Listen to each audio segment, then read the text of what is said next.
But one of the things I did want to talk about from the sprint was I'm getting more and more annoyed with F1 with leaving penalties until after the race, to the point where when the qualifying for the main race was on, we were getting told about penalties for the sprint. Yeah.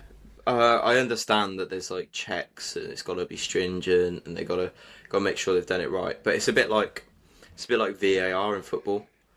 Yeah, It takes away from the initial moment or the result when you're like kind of like it's going to become a normality where a result finishes and you're like, right, we'll give it 3 hours because race control are going to have a look at that and things might change.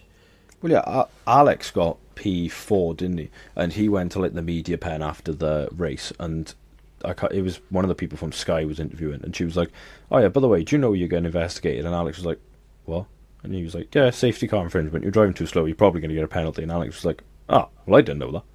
Yeah, It's like it's got to the point where even the drivers don't know, and it just takes it's I, like you said with VAR. When in football, when someone scores now, you're almost too scared to celebrate.